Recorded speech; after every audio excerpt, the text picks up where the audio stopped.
get into it. So Lishan, our senior lead for brand marketing and operations, brings over a decade of creative experience in the tech industry. With a passion for crafting engaging experiences, he's an AI enthusiast, constantly exploring new frontiers. Today, he'll share his insight on how to reimagine user experiences for a multi-sensory future. A side note to all our participants, if you have any questions during the session, please put it through our Q&A box and we'll get to it at the very end. So Lishan, over to you. Thanks, Corey. Hi, everyone. So I'm Lishan Peiris. I work as the creative lead and the branding person with the marketing team here at WaveNet. And today we are at the episode 6 of our TechTonic sessions. And we will be looking at some insights on how to rethink the future of what user experience might be, which is very immersive and multisensory. I wouldn't go much into technical parts because I'm not a technical person, but would like to share some ideas around the multisensory future, which I'm very passionate about to talk about. So as a creative, I'm always fascinated by the creative solutions and innovations humans come up with to make their lives easier. As humans, we always look to complete a task in the most efficient way, the easiest way, because we don't like the hassle and the stress. And in all the tasks that we do, hear and watch and touch, almost all of us behave the same way from our birth. Humans are programmed to do, feel, and experience almost all the tasks in the same way. So when we interact, communicate with other humans and other objects around us and the space around us, even currently within the digital ecosystem, the way we use our 8 senses to experience is unique. And people have cracked this code and made those experiences easy, efficient, familiar, and most importantly, while doing this, we want us to be happy experiencing it. This small idea of having easy, efficient, familiar, and making me happy user experiences is how we came up with the buttons, the levers, the punch cards with the earliest machines. We had command line interfaces where we had to type in a long code even to get a massive picture. As the tech advanced, the touchscreen was introduced. Well, the first time I saw a touchscreen was in the movie The Matrix, which I thought was a cool idea. And coming back to now, we have everything with the touch ability or even the swiping ability with the haptic feedback and everything to experience the digital world. We keep on adding more stuff to feel it more natural and very, very human-centric. So US has come up a long way from graphical user interfaces, and now we are at the helm of the touch revolution, and we are entering the era of voice assistants powered by artificial intelligence. So as we enter the era of immersive multisensory UX, imagine a world where you interact with technology not just through sight and touch, but through all your senses, like sound, smell, or even taste. A world where technology anticipates your needs, adapts your environment, and becomes an extension of you. So let's have a look at some of the emerging technological advancements that will help us to get there. Number 1 is artificial intelligence. AI is going to be the most powerful set of tools that we as human beings have ever created. It is not a hype. Let's look at the history together. Throughout human history, we created tools that could extend our physiology to burst brand new human eras, from stone tools in the hunter-gatherer era and inventing the steam power and gadgets in the industrial era, and to the internet and the informational era. We changed the fundamentals of the society in the massive ways. So when these new tools and technologies came along, they radically changed our experiences that brings us to today. And we are on the brink of a new human era. And it's the era of artificial intelligence. And just like the eras before, it's going to change every aspect of our lives, society, and industry. And it is going to be a fundamental shift. The really interesting thing is, what we have invented now is not a physical tool. This tool is intelligence. Now, intelligence is the base code of us, the human beings. Our intelligence kind of what we are all about and who we are. With artificial intelligence, the job is to automate that. And by doing so, not only to the same level, but to do in a far greater volume and speed. And that is the role of AI.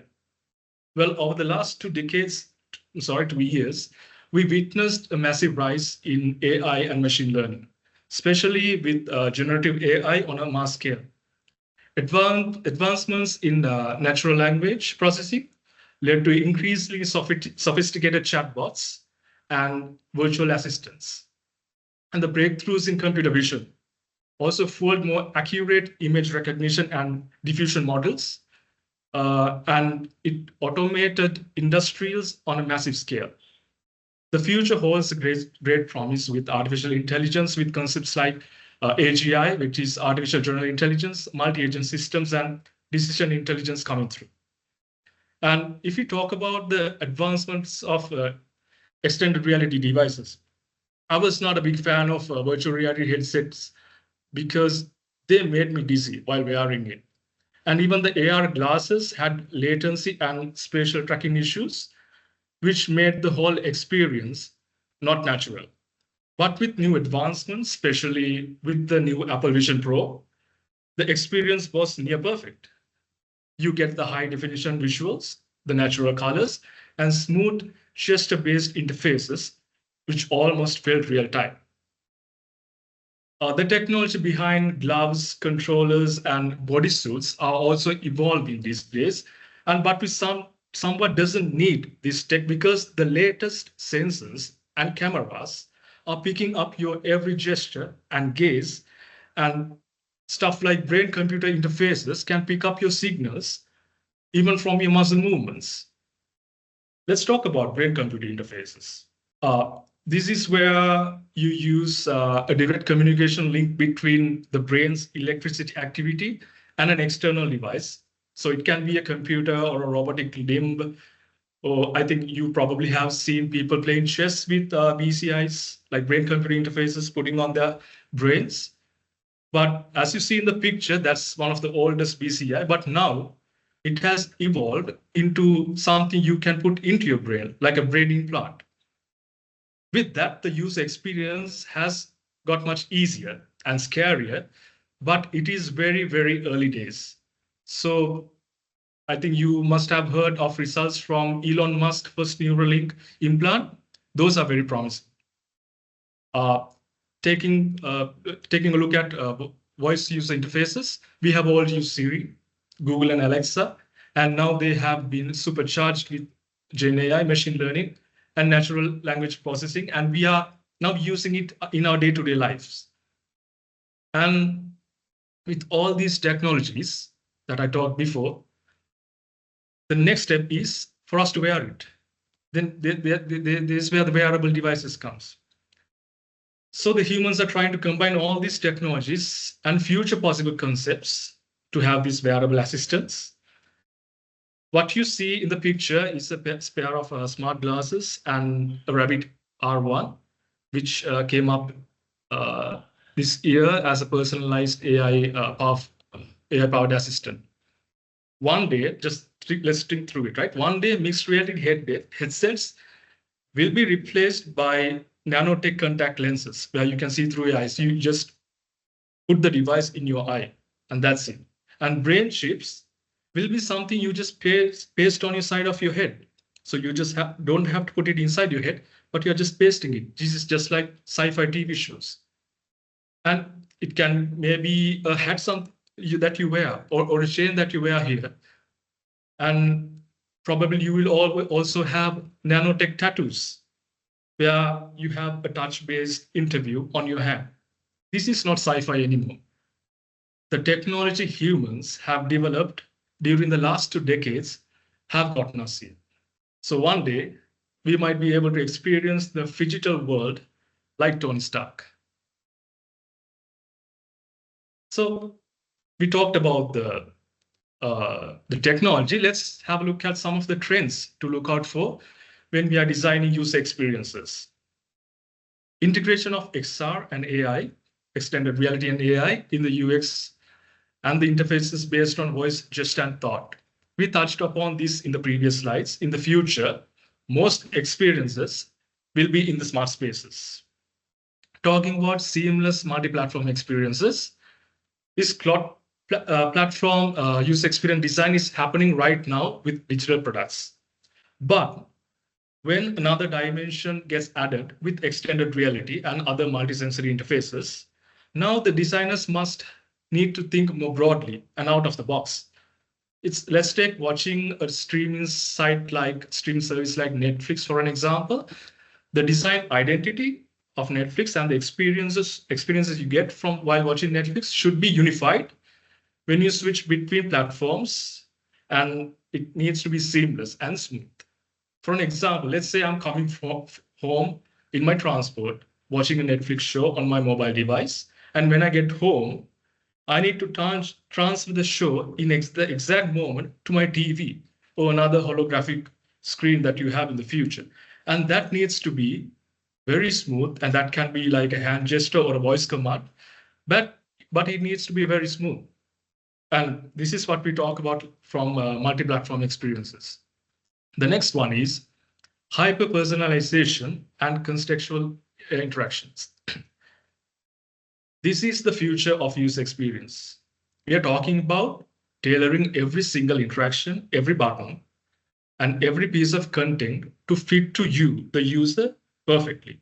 They are tailored to your quirks, your needs, and your vibe as well. So how can we do it? It's all about, again, AI and machine learning.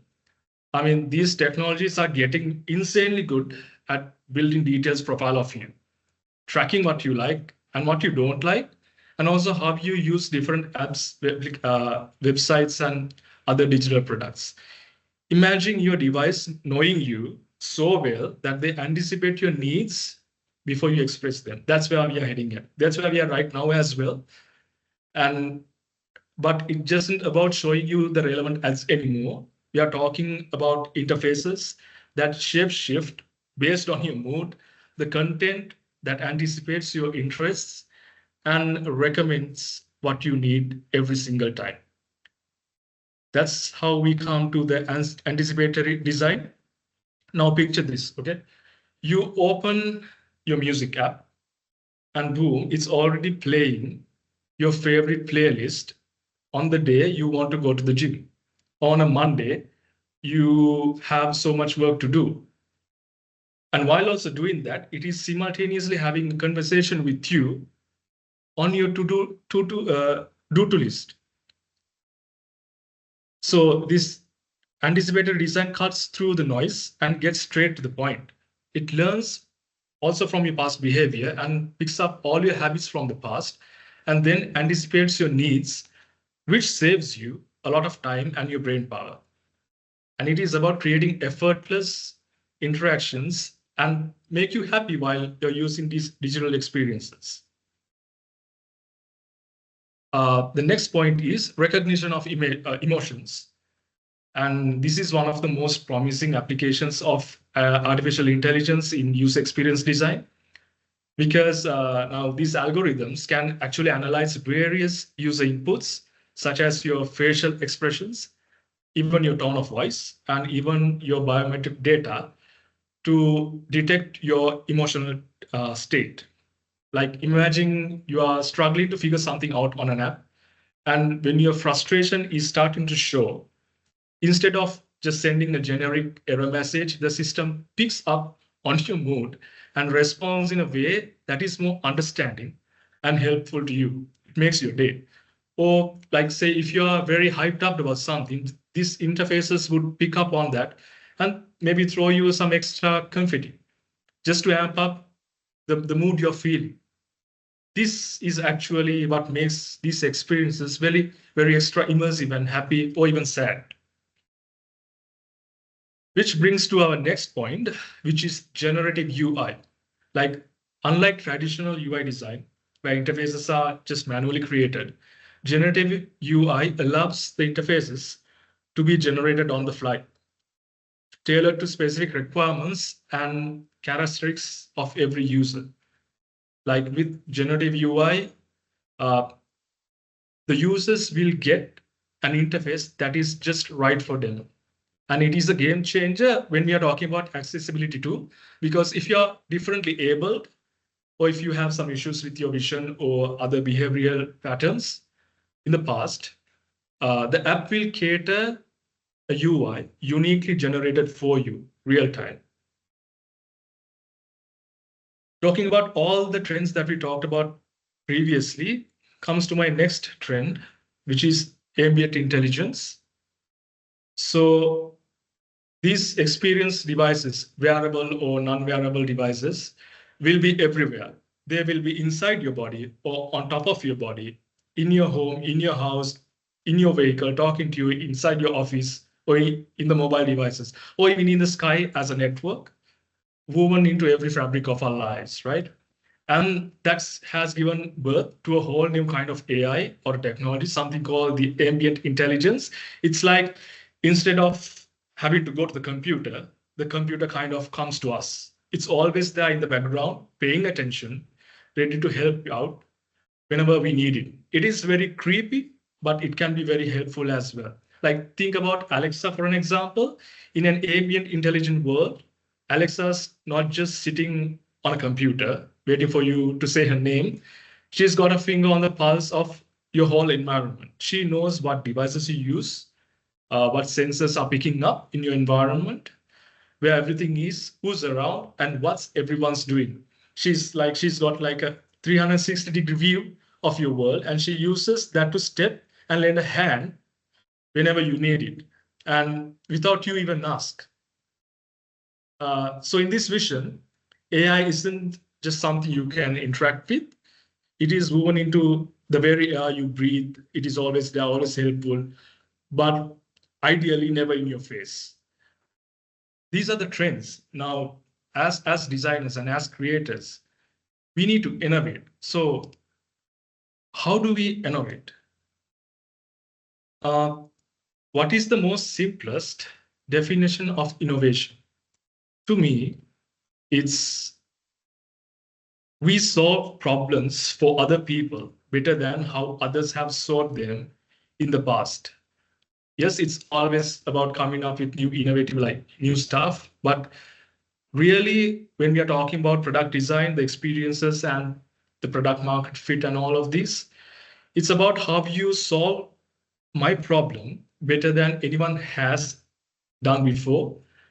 And that requires understanding people, understanding data, understanding empathy, and also understanding the new technologies that are yet to come. Designers and creators of these experiences in this multi-sensory future, let's see how we can rethink user experience.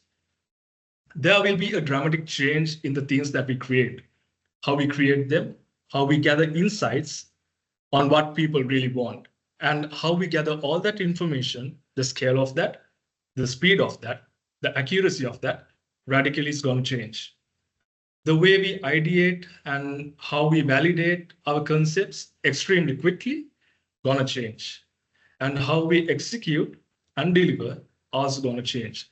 So as designers and creators of these experiences, how can we keep up? First thing we have to do is embrace artificial intelligence. This new wave of AI is here to stay. It's not a hype.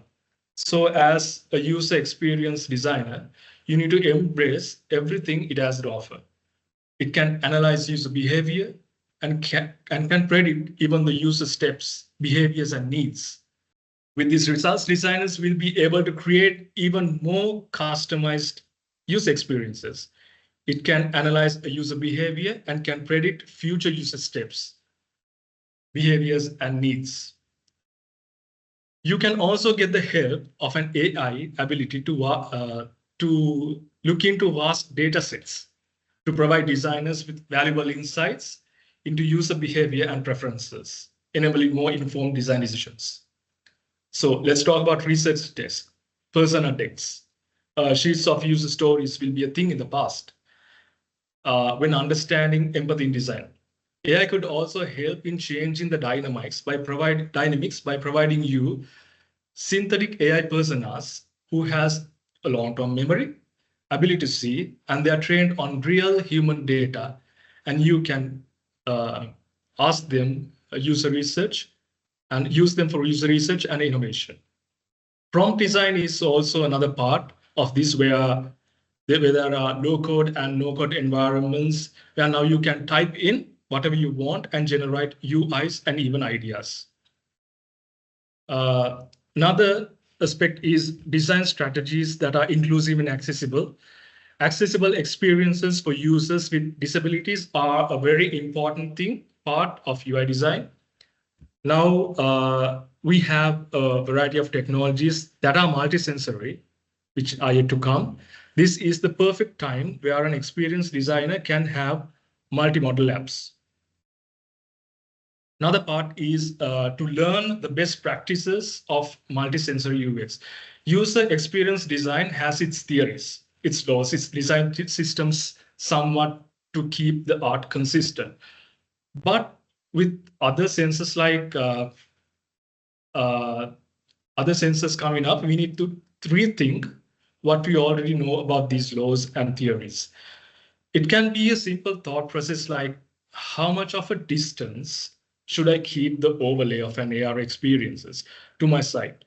Or how should I design this specific app with a generative UI that changes according to the demographic, the location, the psychological, and also like accessibility options? These are the questions that we can ask. Also, currently, most of the UX courses for AI have been focusing on how to design better chatbots and or just introducing what LLMs are. They are not talking about what would be the ideal experiences powered by AI would look like. But these things will change very quickly. We should also prioritize designing omnichannel and multimodal experiences. Otherwise, we talked about the multimodal experiences before. The downside of this is if we do not do it, the user attention will be very low. I mean, there would be competitors who would be doing many more multimodal experiences and apps. And if you stick to one channel, people will try to go to the channel which make them very happy, to the app which make them very happy. But with all these new technological advancements, we should be ethical and also sustainable. And there will be some challenges and other things to consider while designing these future experiences.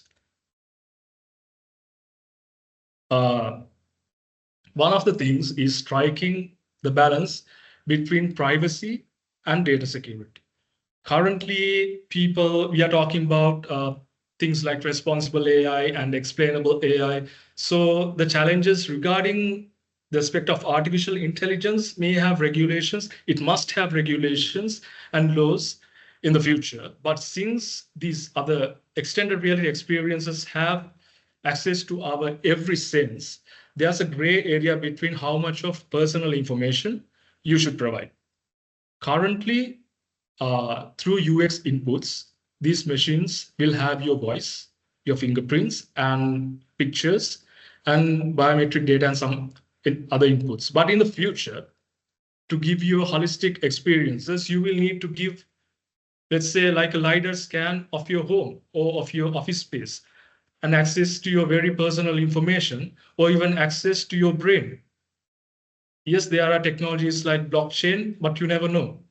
So, and also concepts like AGI and we talked about ambient intelligence before. They sound very cool, but also frightening. And there's this ethical dilemma, like how much humanity should we keep it?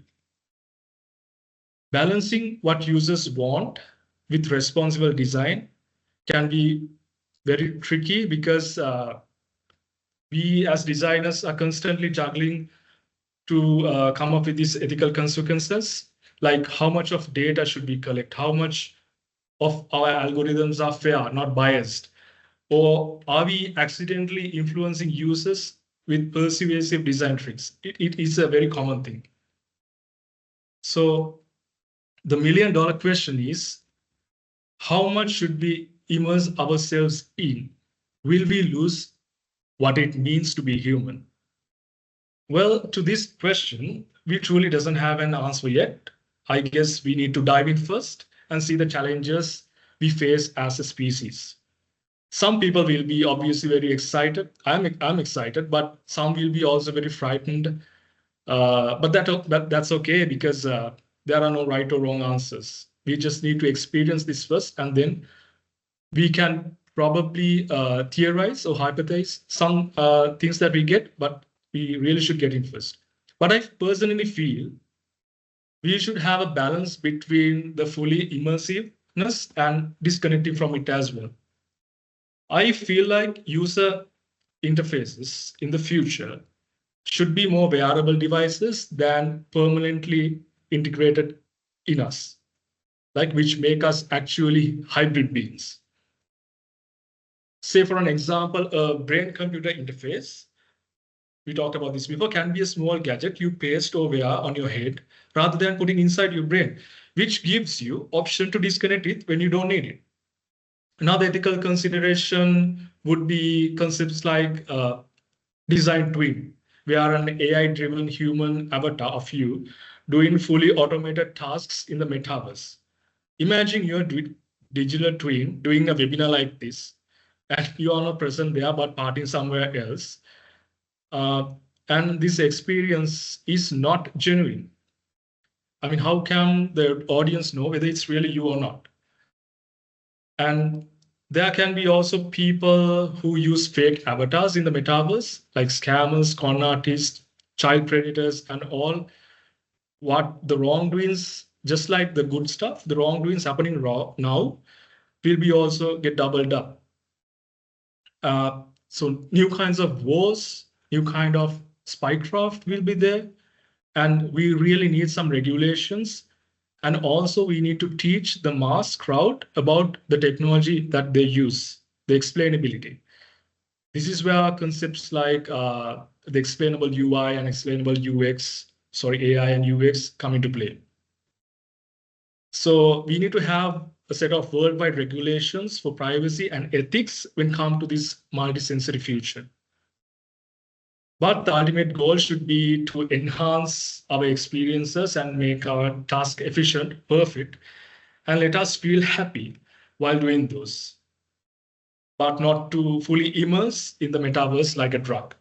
In fact, what makes us human is these small imperfections. So we are now at the end of today's episode, and we will have some small amount of time for some conversations. As I told before, I would not be the perfect person to answer any technical questions because I like to read and stuff and just to love to give back what I read. But if there are any technical questions you can ask, then we'll ask our technical people and get back to you. But if there are any other questions, you can also ask. Also, if you have any other ideas or new things that you have learned on your own, you can share them now so people who are gathered here also can learn.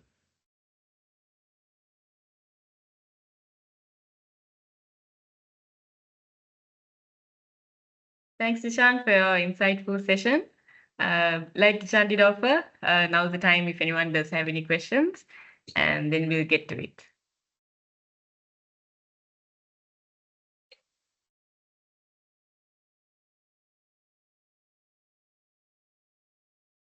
We also have our little Q&A box. You can drop it there as well.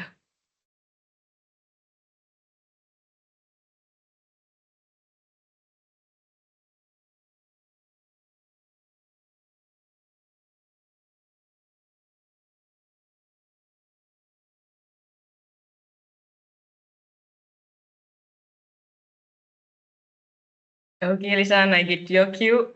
So we'll move on. Thanks everyone for joining our session today. And hopefully you all will join us in the next one as well. I have something more to say. So thank you for joining me on this TechTonic. And I hope we all learned something very useful and eye-opening today. This is just a small look on how the future will hold and how the future means to us. But we don't know, I mean, nobody knows. But this immersive technology and artificial intelligence will change every aspect of our lives and our world. It's going to create new business types, new experiences, new cultural constructs, or even partnerships, and also even problems in this society that are absolutely going to be central in defining what we know about the human-centric design for these new experiences. But this needs a new design system, and this hasn't solved before. This is a whole new construct the world haven't seen before. But so who's going to design that is the question. It's us, basically. We exist not to do the same things that we do every other day. I mean, we keep on doing that, but we are here to, as humans, we have the human creativity inside us, as the previous forefathers did. I mean, they took us to this level with all their innovations and eras throughout the history. So when a better tool was invented, it magnified the human ability. This is where we are at right now. So as AI becomes the most powerful tool created by the humans of our generation, we are also entering another new human era. And it is not an era of artificial intelligence. It can actually be an era of advanced human intelligence with immersive technologies, immersive experiences. So thank you for tuning in today. And I'll leave you with following me, my so online. Thank you very much.